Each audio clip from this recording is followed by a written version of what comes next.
There's nothing like flying. The roar of the engines, the feeling of weightlessness as the runway disappears beneath you, the thought that you might actually touch the edge of the sky. Every airman dreams of being connected to those machines. Jets that break the sound barrier, bombers that carry enough firepower to end civilizations, and cargo planes that can move an entire city. It's emotional, powerful, even poetic. But here's the reality. If you're enlisted, you're not flying those planes. You're cleaning them. You're fixing them. You're carrying the toolboxes for the people who get to fly them. You're the reason the aircraft can leave the ground, but you'll probably never touch the controls. The Air Force loves to sell the dream of flight. But for enlisted ranks, the closest you're getting is the middle seat on a C-17, stuffed between a box of spare tires and a guy who hasn't showered in 3 days. And yet, every single one of those ranks matters. From the blank sleeve nobody called Airman Basic all the way to the Chief Master Sergeant of the Air Force, who could probably boss around a 4-star general. We're about to roast them all. Airman Basic, E1. Welcome to the Air Force. You've enlisted, survived basic military training, and now you're an Airman Basic, which is ironic because the word airman suggests you'll be doing something with air. Maybe flying? Nope. At E1, you're basically a walking haircut. You don't even rate an insignia. Your uniform sleeve is blank, just like your paycheck and your future. You're not really an airman yet. You're a somebody's problem in training. Your daily routine, standing in formation, sweeping floors that were already swept, and asking yourself how you went from dreaming of piloting an F-22 to mopping a hallway in San Antonio. You're like the background character in a military drama, important enough to exist, but nobody knows your name. The cruelest part? You'll hear the roar of jets overhead every day, but the closest you'll get to them is polishing the hangar floor they're parked on. Your whole purpose is to not screw up so badly that someone remembers you. Fortunately, promotion to airman, E2, is automatic, because the Air Force knows that if they left you as an E1 too long, you'd either break down crying or desert for the Space Force. Airman, E2. Congratulations. You're no longer an E1. You now have an actual stripe on your sleeve, which basically means the Air Force has officially acknowledged you as existing. You're still at the bottom, but hey, progress is progress. When people look at your uniform now, they don't just see a blank canvas of failure. They see one tiny stripe of hope. Airman, E2, is like living in limbo. You've proven you can follow instructions without collapsing, but you're still not trusted with anything glamorous. You'll spend your days cleaning, maintaining, and carrying things for people who already forgot your name. Your closest connection to the wild blue yonder is when you look up at the jets you'll never fly while lugging toolboxes across the flight line. Emotionally, though, you start to feel like part of the team. You've got the uniform, the haircut, the yes sir voice down to a science. You're still terrified of doing anything wrong, but you finally get the sense that you belong to something bigger. Just don't forget, you're still one missed formation away from being everyone's punching bag. Promotion to E3 comes fast, which is good, because if you had to stay at E2 for long, you'd realize it's basically just E1 with more sweeping.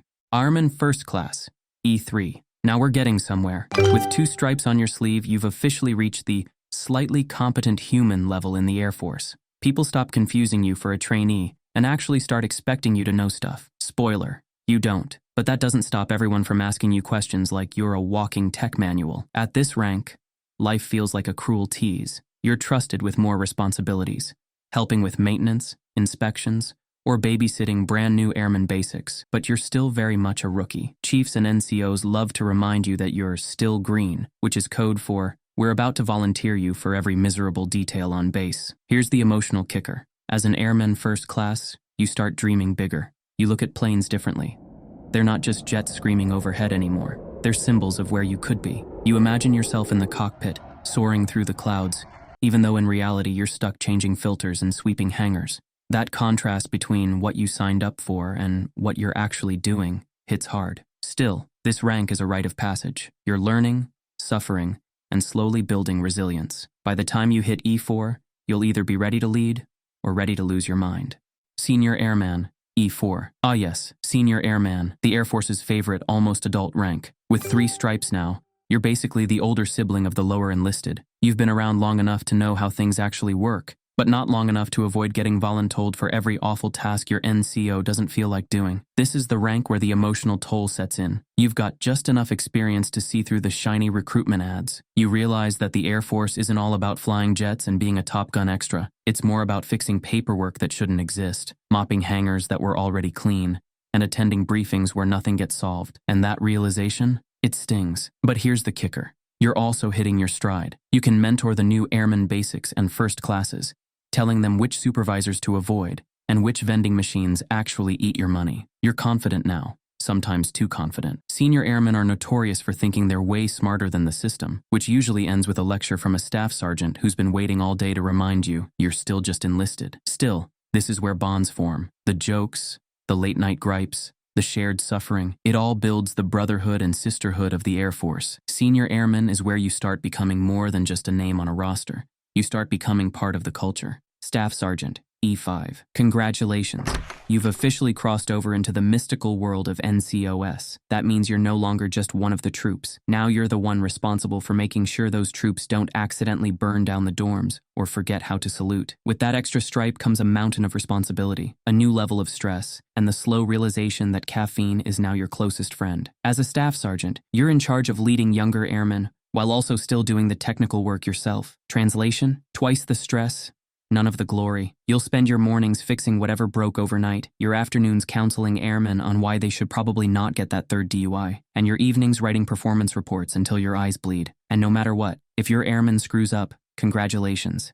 It's your fault now. Emotionally, this is the breaking point. You're old enough to see the cracks in the system, but still young enough to believe you can fix it. That optimism, yeah, it won't last long. You'll learn the art of faking enthusiasm, while secretly questioning every career decision you've ever made. But make no mistake, this is the rank where leadership becomes real. Airmen will look up to you, even if they won't admit it. You'll be their mentor, their safety net, and occasionally, their babysitter. And in between the chaos, you'll realize something important. You're shaping the Air Force more than you think. Technical Sergeant, E6. And this is the most bittersweet rank in the enlisted world. As a technical sergeant, you've been around long enough to know exactly how the Air Force works, and long enough to know it doesn't work at all. You're the definition of middle management. Too senior to play dumb, too junior to escape the grind. Basically, you're stuck in the sweet spot where everyone above you delegates problems down, and everyone below you expects you to have the magic answers. Your job? Everything. You're training the next generation of airmen, babysitting staff sergeants who think they're invincible, and simultaneously dealing with officers who just discovered Microsoft Excel and want you to make a chart. You're supposed to be the subject matter expert, the mentor, the leader, and somehow still the technician. That means when the jet won't start, the computer system crashes, or some airman paints the wrong runway number on the tarmac, it all comes back to you. Emotionally, this is the exhaustion rank. You've seen enough to lose the starry-eyed optimism, but you haven't hit the I don't care, I'm retiring soon stage yet. You live in that gray zone where sarcasm isn't just a defense mechanism, it's a language. The good news? Technical sergeants actually wield serious respect. You're the backbone of the squadron, the go-to problem solver, and the one holding the unit together while the officers brainstorm more ways to ruin your weekend. Master Sergeant, E7. Congratulations. You've crossed the line into senior NCO territory. You're no longer just experienced. Now you're expected to be wise,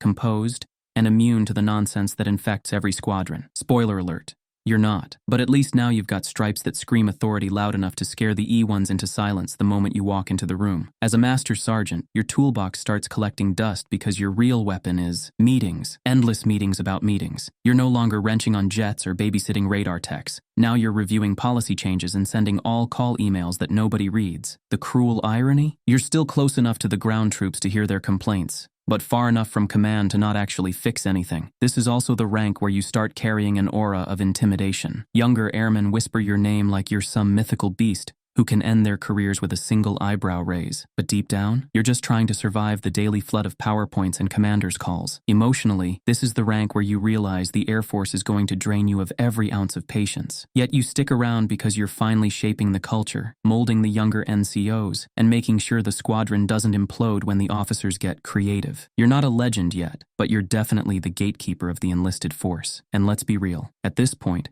your sarcasm could be weaponized. Senior Master Sergeant, E8. If Master Sergeant was about surviving the nonsense, Senior Master Sergeant is about mastering it. You've clawed your way into the rare air where only a small percentage of enlisted ever set foot. And what's your reward? Politics. Buckets and buckets of politics. Suddenly, it's not about how well you can lead airmen or how much technical knowledge you've got. It's about networking, mentoring, and playing chess with careers, including your own. At this level, you're no longer in the trenches, but you're also not quite at the mountaintop. You're the one who drafts visions and strategic initiatives that your old self would have laughed at. You sit in big conference rooms nodding at colonels, while wondering how your life went from fixing jets to babysitting budgets. It's the rank where your coffee addiction becomes permanent, and your weekends disappear into professional development seminars. But here's the kicker.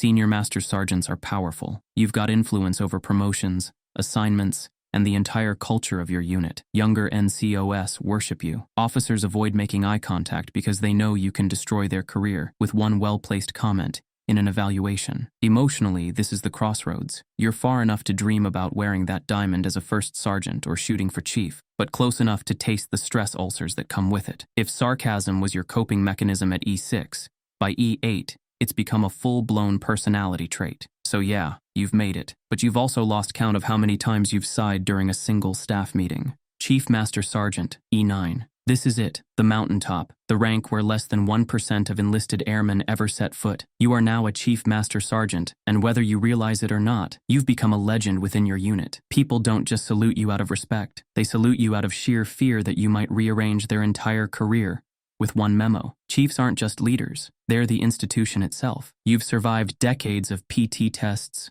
deployments, wing-level morale events, and more acronyms than the average dictionary could handle. At this point, your technical knowledge has taken a backseat to one simple truth. You are the culture of the Air Force. When you speak, airmen listen. When you raise an eyebrow, majors rewrite entire policies. When you enter a room, even the coffee pot stands at parade rest. But here's the reality check. Being a chief comes with heavy baggage. You're the bridge between the enlisted and the brass. You're the voice for thousands of airmen who expect you to fix everything from broken dorm washers to career progression nightmares. Some days you're a mentor. Other days, you're a therapist, a bulldozer, or the last line of defense between an airman and the crushing gears of bureaucracy. Emotionally, chiefs often live in nostalgia. You'll still tell war stories about when you were a staff sergeant, back when things were real Air Force. You'll watch the new generation scroll TikTok in the dorms and mutter about kids these days, while secretly remembering you weren't much better. At E9, you've achieved greatness, but you've also become a myth. You're respected,